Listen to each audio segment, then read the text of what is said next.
یہ ویسے ہی ان کی کم عقلی کی دلیل ہے۔ یہ بات ذہن میں رکھو کہ ایک ہوتا ہے جماعت کا اختلاف افتراق عقیدہ میں، اور ایک ہوتا ہے بسا اوقات انتظامی امور میں بعض امور پر اختلاف۔ تو جو انتظامی امور میں بعض امور پر اگر اختلاف ہو تو اسے تقسیم نہیں کہا جاتا۔ جماعت کی تقسیم ہوتی ہے عقیدہ کے تقسیم ہونے کے ساتھ۔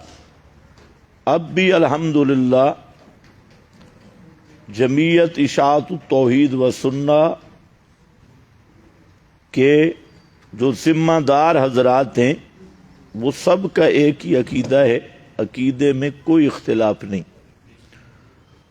تو جب عقائد میں اختلاف نہیں تو تقسیم کا کیا مطلب؟ اور انتظامی امور میں تو صحابہ کا بھی آپس میں اختلاف ہو گیا، ائمہ کا بھی اختلاف رہا، فروعات میں انتظامی امور میں بھی اختلاف ہو جاتا ہے۔ تو اس لیے یہ کہنا بالکل جھوٹ ہے کہ جماعت میں تقسیم ہو گئی۔ جماعت میں کوئی تقسیم نہیں۔ جماعت میں تقسیم تب ہوتی ہے کہ جب عقیدے میں اختلاف ہو، تو عقیدہ سب کا ایک ہے، تو پھر تقسیم کیسی؟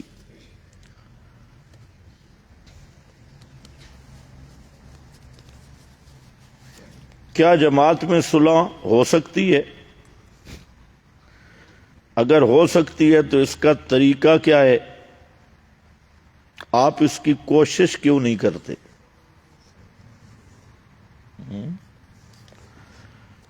بھائی جماعت میں صلح ہو سکتی ہے اور 5 منٹ سے بھی پہلے ہو سکتی ہے، صرف وہ محترم حضرات، یہ میرے لیے پرچی ہیں، آپ کے لیے نہیں ہے، صرف وہ معزز اور محترم اکابر جنہوں نے جماعت میں انتظامی امور میں اختلاف کیا، اگر ان کے دل میں اتنا خوف خدا آ جائے کہ قیامت کے دن اللہ کے سامنے ہم کیا منہ دکھائیں گے کہ ایک جماعت جو توحید و سنت کی مبلغ جماعت تھی اور مسئلہ حق کی ترجمان جماعت تھی اور طائفہ منصورہ تھا، ہم نے اپنے انا اور ضد کی وجہ سے اس کو بکھیرنے کی کوشش کی ہے، تو قیامت کے دن اللہ ہم سے پوچھیں گے۔ ویسے بھی وہ حضرات اکابر تو کرتے ہیں، لیکن اگر صرف اتنی بات ہی ذہن میں آ جائے کہ قیامت کے دن اللہ تعالی ہم سے یہ سوال کریں کہ موحدین میں افتراق کیوں کیا تھا اور جماعت توڑنے کی کیوں کوشش کی تھی، تو بس اتنا خیال آنا ہی جماعت کی صلح کے لیے کافی ہے۔ کیونکہ پہلے میں نے بتایا عقائد کا تو مسئلہ ہی نہیں، یہاں تو مسئلہ ہے کہ ان یحمدوا بما لم یفعلوا، تو جب مسئلہ یحمدوا بما لم یفعلوا کا ہو، اس میں اللہ کا خوف اور آخرت کے حساب و کتاب کو مد نظر رکھنا چاہیے، تو انشاءاللہ صلح ہی صلح ہے۔ میں نے تو کئی ساتھیوں کو کہا کہ جماعت میں صلح کرنے کا کوشش بھی کرنی چاہیے، اور میرا اپنا جذبہ یہ ہے کہ اگر یہ جماعت متحد ہو تو ہمیں جو قربانی دینی پڑتی ہے ہم دیں گے۔ میں نے تو کئی ساتھیوں کو کہا ہمیں تو کسی عہدے کی بھی ضرورت نہیں، یہ تو بہت اچھا ہوگا جماعت اکٹھی ہو جائے، اور ہم تو اگر جماعت کے اکابرین کہیں تو جلسے تقریریں بھی چھوڑ دیں گے، اپنا مدرسہ چلائیں گے۔ البتہ جمعہ تو پڑھانا پڑے گا، تو جمعہ میں ساری کسریں پوری ہو جائیں گی انشاءاللہ، تو ہمیں جلسوں کی ویسے بھی ضرورت نہیں۔ ویسے بھی جو مجھ سے ٹائم لینے والے ساتھی ہیں انہیں پتہ ہے 2 مہینے لگے رہتے ہیں جی ٹائم ٹائم ٹائم، تو جلسوں کا مجھے شوق ہی نہیں۔ اور اختلاف کی ایک وجہ یہ بھی ہے کہ ہمارے بعض علماء نے تقریروں کو تجارت بنایا ہے۔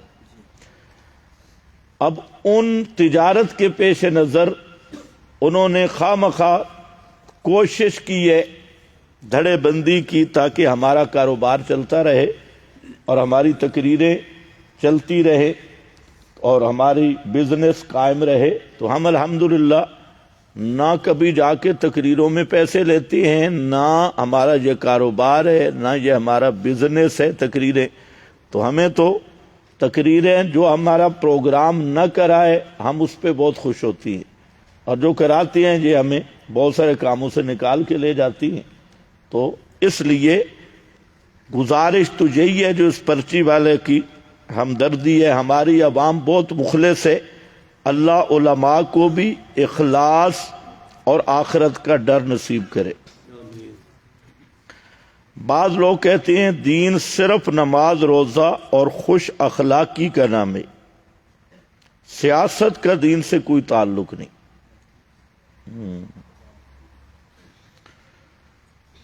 ان کا کیا حکم ہے؟ تو پہلی بات یہ ذہن میں رکھیں کہ دین کہتے کس کو ہیں؟ دین کے متعدد اطلاقات ہیں قرآن پاک میں، ان میں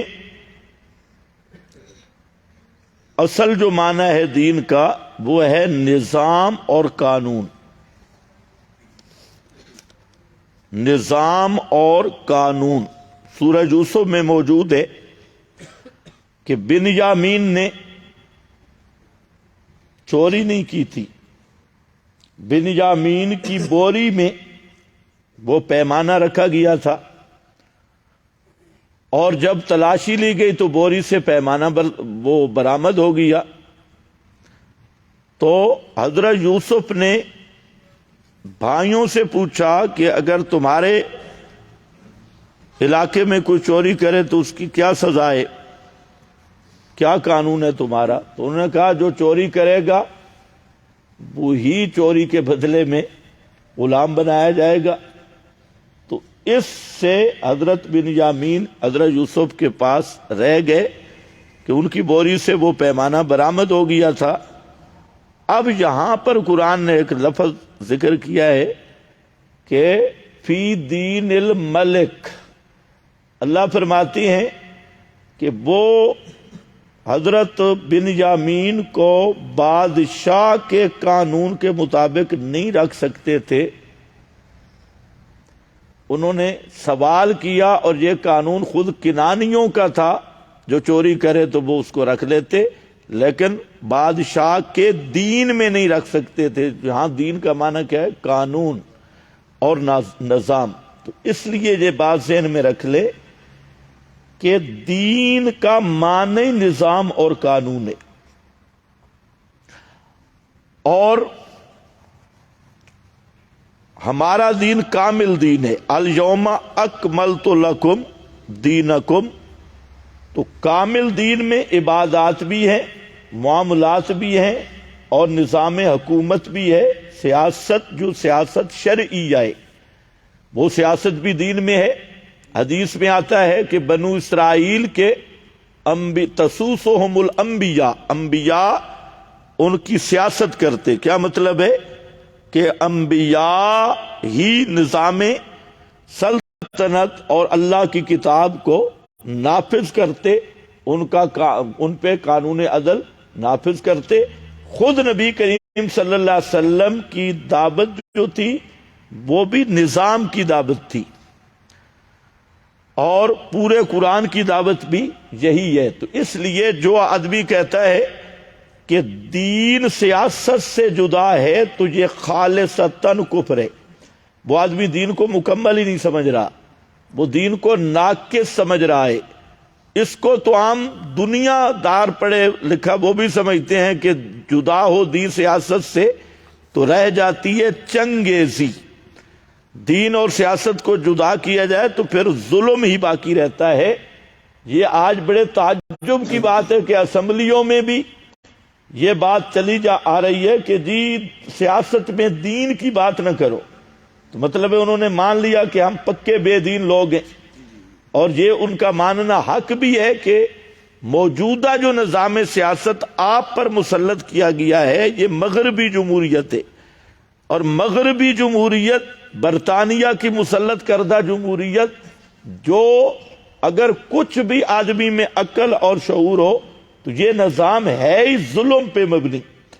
اس کی ابتدا ہی ظلم پر ہے، اور مغربی جمہوریت شریعت محمدیہ کے بالکل مد مقابل ہے.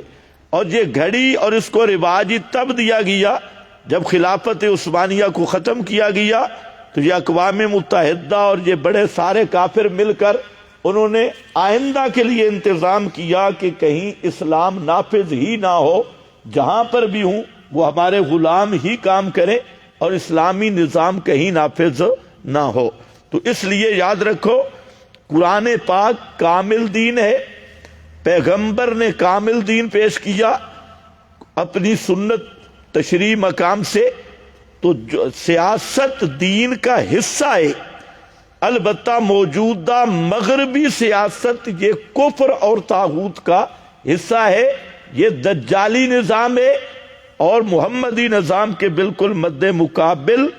تو ہم محمدی ہیں تو ہمیں کتاب و سنت والی سیاست کرنی چاہیے، اور کفر اور کافروں کی سیاست سے برات کرنی چاہیے. بعض لوگ کہتے ہیں بخاری مسلم وغیرہ مجوسی سازش ہے، اور امام بخاری مجوسیوں کے ایجنٹ ہیں معاذ اللہ. بھائی یہ لوگ جو ہیں بدبخت لوگ ہیں. آپ یہ بات ذہن میں رکھ لیں کہ نبی کریم صلی اللہ علیہ وسلم کی حیثیت اور منصب میں بار بار بتاتا آیا ہوں. آپ کا احکام الہی میں آپ اللہ تعالیٰ کے نمائندہ ہیں. پیغمبر کی حیثیت صرف ڈاکیا والی نہیں ہوتی جیسے پرویز نے سمجھی ہے کہ ڈاکیا آیا خط دیا اور گیا. پیغمبر کی حیثیت ہے شارح کی اور مفسر کی. تو اس کا مختصر جملہ ہے کہ اللہ کے نبی صلی اللہ علیہ وسلم کی شان ہے کہ احکام میں اللہ تعالیٰ کے نمائندہ ہیں اور قرآن مقدس کے مفسر اور مبین ہیں. اب سوال یہ ہے کہ مبین اور مفسر تب ہے نا کہ قرآن پاک میں بھی بعض ایسے مقام ہیں جن میں توضیح کی ضرورت ہے، جن کی تشریح کی ضرورت ہے. وہ قرآن پاک میں ایسے اگر مقام ہوئی موجود ہی نہ ہوں جن کو تشریح کی ضرورت ہے تو پھر مبین ہونے کا کیا مطلب؟ لِتُبَيِّنَ لِلنَّاسِ کا کیا معنی؟ پھر مفسر ہونے کا کیا مطلب؟ تو ایسے مقام ہیں. مثلا قرآن میں ہے اقیم الصلاۃ، نماز قائم کرو. اب یہ بات قرآن میں موجود ہے، لیکن نماز کا پورا نقشہ قرآن میں موجود نہیں. جمعہ کی کتنی پڑھو، ظہر کی کتنی پڑھو، عصر کی کتنی پڑھو، کیسے پڑھو، یہ بات قرآن میں نہیں ہے. اب اقیم الصلاۃ قرآن نے بیان کیا، اس کی تفصیل پیغمبر کریم نے بیان کی، اور آپ نے نماز قائم کر کے دکھائی، اور پھر امت کو پابند کیا صلو کما رأیتمونی اصلی، جس طرح مجھے نماز پڑھتے دیکھو اس طرح تم بھی نماز پڑھو. تو اب وہاں بیان کی ضرورت تھی، پیغمبر نے بیان کیا. اسی طریقہ سے قرآن میں تھا کتب علیکم الصیام، تم پہ روزے فرض کیے گئے، روزہ رکھنا فرض ہے. اب روزے کی پوری ترتیب کیا ہے یہ پیغمبر کریم نے متعین کی. اسی طرح قرآن میں ہے زکوٰۃ دو، کتنی دو، کب دو، اور کتنے مال پہ دو، یہ پوری تفصیل پیارے پیغمبر نے متعین کیے. تو میرا عرض کرنے کا مقصد یہ ہے کہ قرآن پاک میں بعض ایسے مقامات ہیں جن کی تشریح کی ضرورت ہے. تفسیر کی ضرورت ہے، اور اس تشریح اور تفسیر جن کی تفسیر من جانب اللہ ہے وہ ہے حضرت محمد الرسول اللہ صلی اللہ علیہ وسلم۔ اب وہ تشریح کہاں ہے؟ یا تو یہ ہے کہ قرآن کے ساتھ کہیں ٹچ ہو، ہمیں تو کوئی ایسا نسخہ نہیں ملا کہ وہ تشریح ساتھ ساتھ ٹچ کی ہوئی ہو، تو وہ حدیث کہاں ہے؟ وہ تشریح اور تبیین محدثین نے جمع کی ہے حدیث کی کتابوں میں، اور محدثین کی کتب حدیث ہے، ان میں امیر المومنین فی الحدیث حضرت امام بخاری رحمت اللہ تعالی علیہ کا محدثین میں ایک اعلیٰ اور زبردست مقام ہے۔ تو امام بخاری رحمت اللہ علیہ نے بخاری شریف میں جو المسند الصحیح ہے، بخاری تو امام کی نسبت ہے، اس میں احادیث کا ایک مجموعہ جمع کیا، اور امام بخاری رحمت اللہ علیہ نے اپنی امانت دیانت اور اپنے علم کے مطابق اپنی امانت دیانت کے ساتھ کوشش کی ہے کہ اپنی کتاب میں صحیح روایات درج کی کرے، اور اس کے لیے انہوں نے اہتمام بھی کیا۔ علماء نے لکھا ہے کہ امام بخاری رحمت اللہ علیہ نے ایک حدیث لکھنے سے پہلے 2 رکعت نماز پڑھ کر اللہ سے دعا مانگ کر پھر حدیث لکھی ہے، اور آپ اندازہ کر لیں 6000 کے قریب حدیثیں ہیں، تو لکھنے میں بھی کتنا وقت لگا۔ تو انہوں نے پوری محنت کے ساتھ اخلاص کے ساتھ جمع کیا۔ اسی طرح امام مسلم میں باقی یہ بات اپنے مقام پہ ہے کہ امام بخاری رحمت اللہ علیہ وہ محدث کبیر ہیں، سند المحدثین ہیں، امیر المومنین فی الحدیث ہے، لیکن وہ کوئی معصوم عن الخطا نہیں ہے۔ اب یہاں پر 2 ذہن آگے، ایک ہے ہمارے غیر مقلد بھائیوں کا ذہن، تو وہ سمجھتے ہیں کہ جو کچھ بخاری میں ہے وہ سب کچھ نبی پاک سے ثابت ہے، تو یہ بھی غلوب ہے۔ اور ایک طرف ہے منکرین حدیث، وہ کہتے ہیں امام بخاری اور امام مسلم معاذ اللہ یہ مجوسی تھے، اور مجوسیوں نے دین میں اضافہ کر دیا، فلاں کر دیا، تو اب یہ دونوں گمراہ نظریات ہیں اور گمراہ کن ہیں۔ ہم کہتے ہیں امام بخاری امام مسلم اللہ کے اولیاء میں سے تھے، اہل سنت کے ائمہ میں سے تھے، عادل ثقہ اور دیانتدار محدث تھے۔ انہوں نے پوری دیانتداری کے ساتھ دین کی خدمت کی اور کوشش کی پیغمبر کے فرمودات امت تک پہنچانے کے لیے، اور وہ اپنی کوشش میں مخلص تھے۔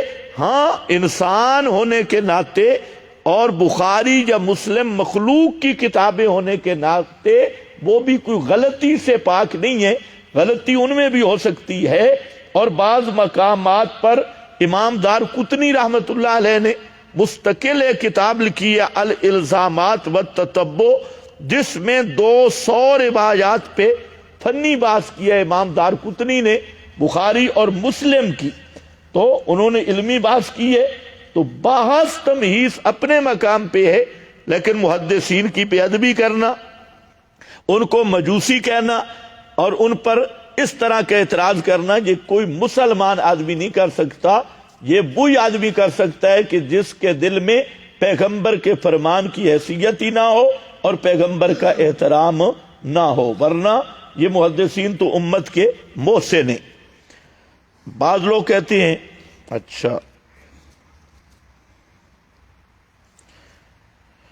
بعض لوگ کہتے ہیں کہ آپ نے شیخ الاسلام مفتی تقی عثمانی پر فتویٰ لگایا ہے، ان کی سخت توہین کی ہے۔ لوگوں کے جتنے منہ ہیں اتنی باتیں ہیں۔ مفتی تقی عثمانی صاحب کا ذاتی طور پہ ان کے اقدار کے ہم قائل ہیں، اور یہ بھی بات ذہن میں رکھو کہ مفتی تقی صاحب کے جو نظریات ہیں وہ للڑ اہل بدعت کے ساتھ بھی نہیں ملتے، اور ان کی جو تحریرات ہیں البتہ بین کچھ ہیں، لیکن بہرحال ان کے ساتھ بھی نہیں ہیں، تحریریں مختلف ہیں۔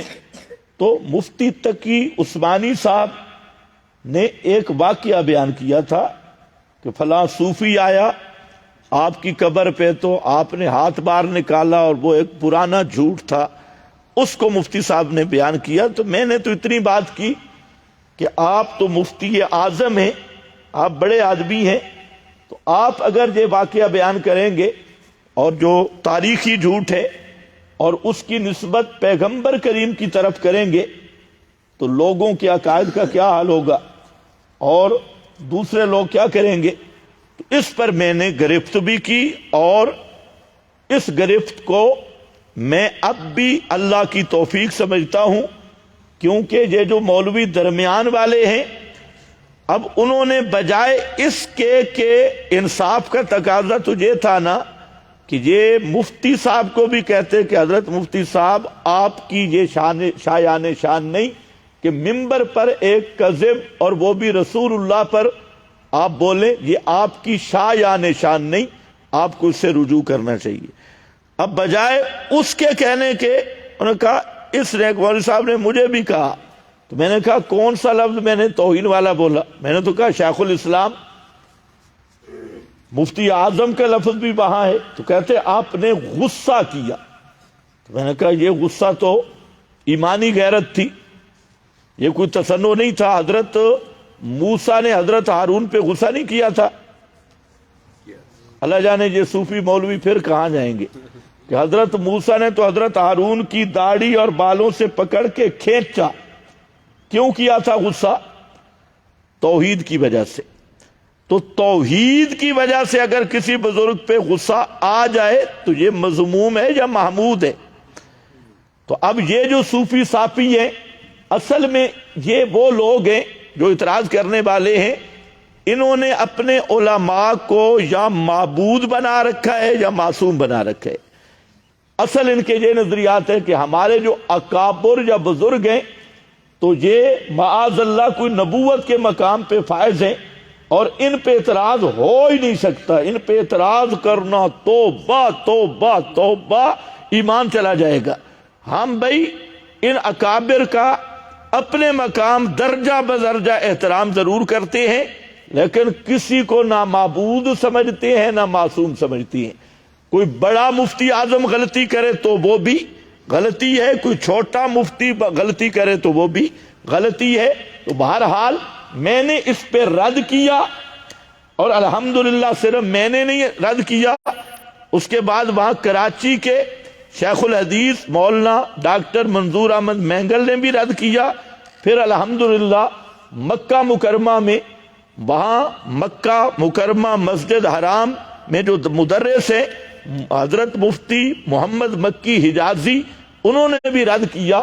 تو صرف میرا قصور نہیں، قصور ان کا بھی ساتھ ساتھ ہے، اور اس جھوٹ کا ہم ہمیشہ رد کرتے رہیں گے۔ چاہے کوئی بڑا جھوٹ بولے گا اس کا بھی تعاقب کریں گے، چھوٹا بولے گا اس کا بھی۔ باقی رہ گئی صوفیوں کی ٹاں ٹاں ٹاں، اس کی ہمیں کوئی پرواہ نہیں ہے۔ اور خود ان صوفیوں کی آپ غیرت چیک کریں کہ خود وہ صوفی اپنے استاد، ان کے استاد کے خلاف کوئی بات کرے تو انہیں بڑا غصہ ہے، اور صحابہ کے خلاف کوئی بات کرے تو انہیں کچھ بھی غصہ نہیں۔ خود رسول اللہ کے خلاف کوئی بات کرے انہیں ذرا غصہ نہیں، اور جو بدعتی ہے رسول کی توہین کرے انہیں کوئی غصہ نہیں۔ کوئی شرک بکے ان صوفیوں کو کوئی غصہ نہیں، لیکن ان کے مولویوں کے خلاف بات کرو صحیح تو آسمان سر پہ اٹھا دیتی ہیں۔ تو انصاف کا تقاضا ان سے بھی میں کہوں گا کہ ذرا اکیلے بیٹھ کر ضمیر زندہ کر کے فیصلہ کریں کہ ان کی بات ٹھیک تھی یا میری بات ٹھیک ہے، انشاءاللہ مسئلہ حل ہو جائے گا۔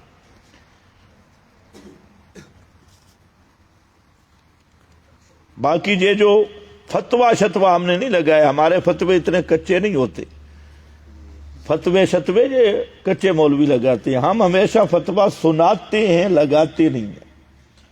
یہ تو بار بار میں بتا چکا ہوں، ہمارا کوئی فتویٰ بھی ہوگا تو ہم سنائیں گے۔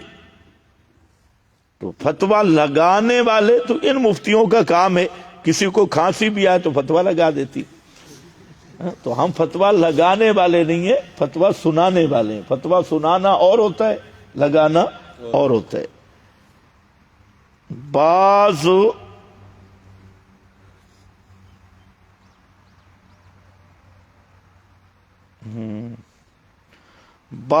مدارس باوجود اشاعت التوحید کے ہونے کے وحدت المدارس کا ساتھ نہیں دیتے، کیا وجہ ہے؟ یہ وجہ ویسے ہمیں بھی سمجھ نہیں آئی،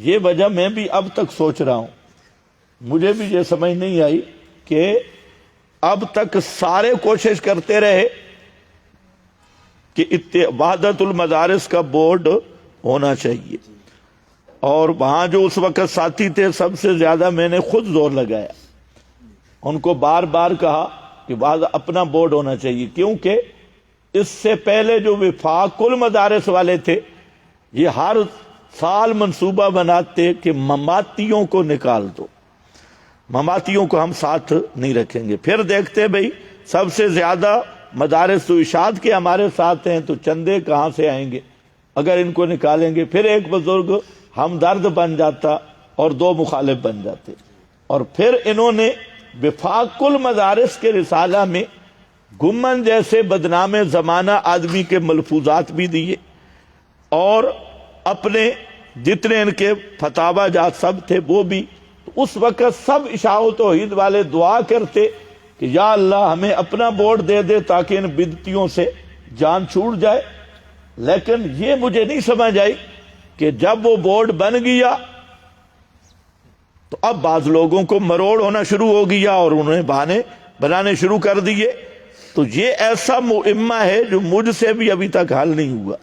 اس سوال کا جواب میرے پاس نہیں۔ بھئی وحدت المدارس اپنی جماعت کا بورڈ ہے، اس سے تو الرجی ہے، اور اہل بدعت کے وکیل بن کے اپنے طالب علموں کو بھی ترغیب دے رہے ہیں تم بھی ادھر آؤ جی، اپنے مدارس کو بھی۔ حالانکہ کئی سال پہلے جو پنجاب کے بڑے حضرات ہیں، میں نے انہیں یہ بات مشورہ کے طور پہ کہا تھا کہ آپ مدارس کا کوئی منظم نظام بنائیں، پنجاب کے اور مدارس کا خیال رکھیں۔ آپ سمجھتے ہیں کہ صرف سال میں ایک اجتماع کر لو بس سارے دین مکمل ہے؟ تو مدارس کو بھی سنبھالنا چاہیے، علماء کو بھی سنبھالنا چاہیے، طلباء کو بھی سنبھالنا چاہیے۔ تو اس وقت وہ حضرات مجھ سے اس نقطے پہ ناراض ہوئے کہ آپ نے مدارس کی کیوں بات کی ہے، مدارس کی تو بات ہی نہیں ہونی چاہیے۔ لیکن جو ہی وحدت المدارس بنا تو فوراً مدارس کے خیر خواہ بہت سارے لوگ نکل آئے، جن کا اپنا مدرسہ بھی کوئی نہیں وہ بھی مدارس کے خیر خواہ بن گئے، جن کے اپنی مسجد اور مدرسہ بھی ویران ہو گیا وہ بھی چیمپئن بن گئے۔ یہ بھی ایک سوال ہے، اور سوال یہ بھی ہے کہ سن 1957 سے لے کے 2020-19 تک جو لڑائی تھی مسلک اور عقیدہ کی، وہ لڑائی بھی ختم ہو گئی، اور یکدم تو اب سوال یہ ہے کہ جن سے لڑائی تھی وہ بدلے ہیں یا جنہوں نے لڑائی ختم کی یہ بدل گئے، یہ بھی سوال ہے۔ پھر تعجب مجھے ان طالب علموں پہ بھی ہے کہ جو اشاعتی کہلوا کر ابھی تک ان مدارس میں پڑھ رہے ہیں جن کا الحاق وفاق کے ساتھ ہے۔ ان طالب علموں پہ بھی تو تعجب ہے کہ چلو مولویوں کے تو ذاتی اغراض ہوتے ہیں، ان کو تو کہا تھا کہ ہم عہدہ دیں گے لیکن ابھی تک ملا کچھ بھی نہیں ہے، ہم حصہ داری دیں گے، وفاق والوں نے کہا عہدے دیں گے، ابھی تک نہ تنخواہ ملی ہے نہ عہدہ، کچھ بھی نہیں ملا۔ تو بہرحال یہ باتیں ایسی ہیں جو مجھے بھی سمجھ نہیں، میں اس پہ کیا تبصرہ کروں۔ دعا کر سکتا ہوں کہ اللہ تعالیٰ اپنے عقیدے کی غیرت بھی نصیب کرے اور اپنے جماعت کی ہمدردی بھی، اپنے مشن کی وفاداری بھی اللہ نصیب کرے، اور یہ جو روٹھے ہوئے ہمارے بزرگ ہیں اللہ انہیں بھی غور کرنے کی توفیق عطا فرمائے۔ کیا سماع موتا اصولی مسئلہ ہے؟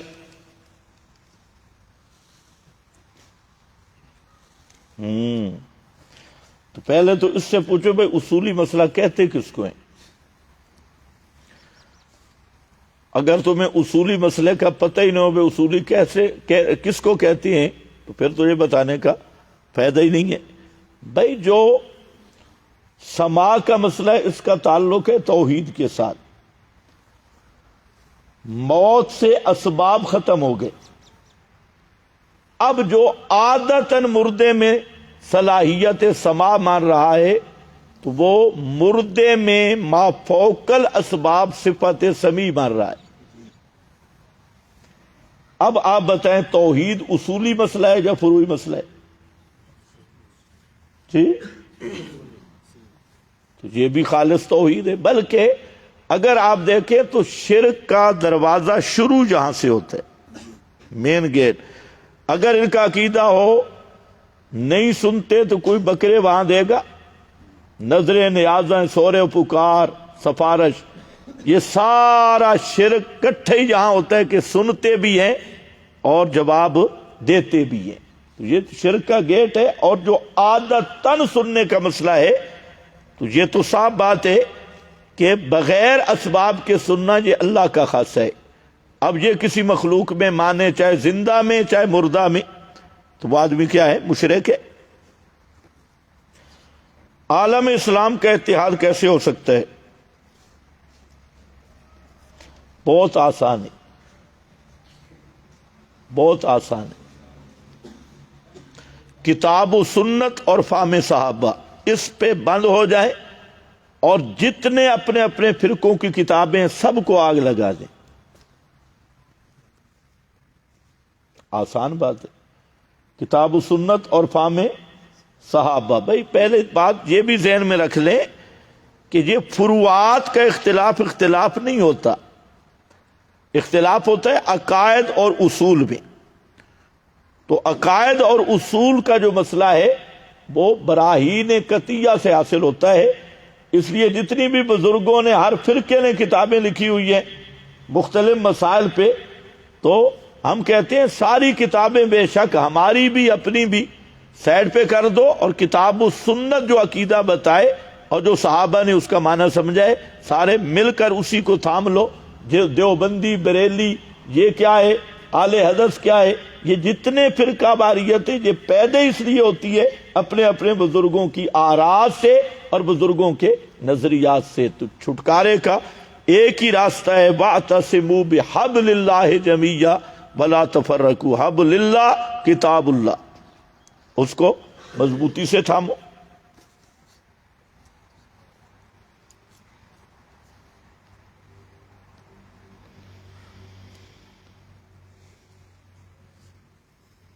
بازار سے گوشت لینا حرام ہے یا حلال؟ عجیب سوال۔ اور گھر میں گدھے کا گوشت حلال ہے یا حرام؟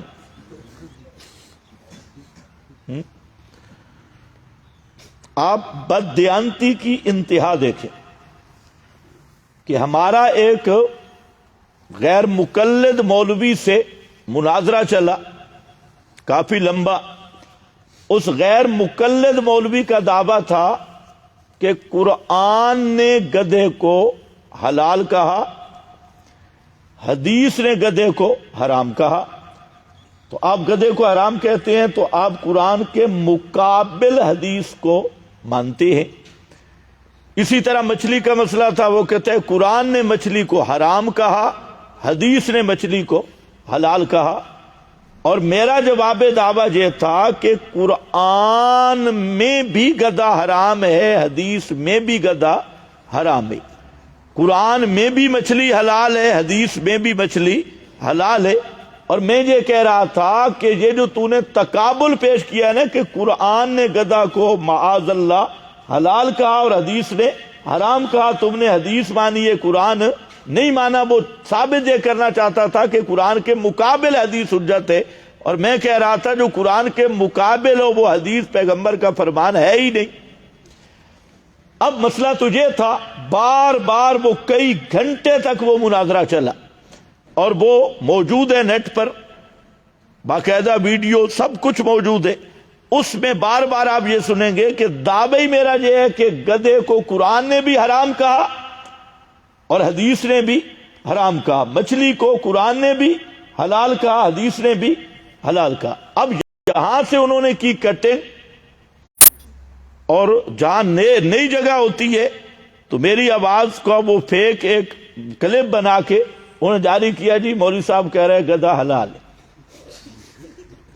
درمیان سے کٹے کر کے مختلف ایریوں سے فون آ رہے ہیں، جی وہ فلاں کبھی کس، حالانکہ اس کی بار بار وضاحت بھی ہو چکی ہے، اور وہ کئی گھنٹے کا مناظرہ باقاعدہ موجود ہے جس میں دعویٰ یہ میرا ہے، اور میں نے اس پہ دلائل دیے بہت سارے کہ قرآن نے بھی گدھے کو حرام کہا، حدیث نے بھی حرام کہا، انہوں نے درمیان میں ایک کٹنگ کر کے چلا دیا۔ جناب دیکھو جی کہہ رہا ہے نا مماتی مولوی ہے نا، یہ تمہارا بڑا ہے نا، یہ کہہ رہا ہے گدھا حلال ہے۔ تو میں نے کہا وہ جو سامنے ہمارے تھا اس نے تو گدھے کی ڈش بھی رکھی ہوئی تھی، وہ اب دیکھیں نا کلپ، تو اس نے گدھے کی ڈش پکا کے رکھی ہوئی ہے۔ تو یہ ایسے لوگ ہیں بھائی، بازاری گوشت ہو یا گھر کا گوشت ہو، گوشت کے لیے شرط ہے کہ حلال جانور کا ہو، جانور حرام نہ ہو۔ خنزیر حرام ہے، گدھا حرام ہے، کتا حرام ہے، لومڑ حرام ہے، بلیاں یہ سارے چائنا والے کھاتی ہیں۔ تو یہ جانور شرعاً حلال ہو، اور پھر یہ ہے کہ اس کو ذبح کیا جائے شرعی طریقے پر، اور جو ذبح کرنے والا ہے وہ مواحد ہو یا کتابی ہو،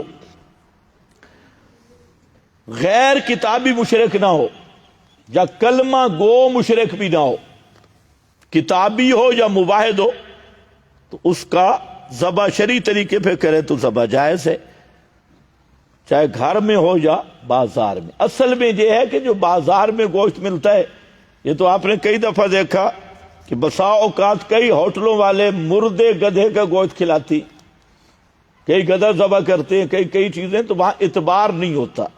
تو اس لیے بہتر تو یہ ہے کہ ہوٹل کی روٹی کھانی ہی نہیں چاہیے، اگر کہیں مجبوری ہے تو پھر گوشت نہیں کھانا چاہیے احتیاطاً، کہ وہاں پر پتہ نہیں کیا چیز ہے اور کون ذبح کر رہے ہیں، ذبح کرتے وقت بھی وہ بسم اللہ پڑھتا رہا یا گالی نکالتا رہا، پھر وہ تھا بھی رافضی تھا، ہندو تھا، کوئی قبر پرست مشرک تھا، کون تھا اس کی بھی تحقیق نہیں ہوتی۔ اگر ہندو ہے، قبر پرست مشرک ہے، رافضی ہے، تو وہ اگر بسم اللہ کیا لا الہ الا اللہ پڑھ کے ذبح کرے تب بھی وہ ذبح حرام ہے، حلال نہیں ہے۔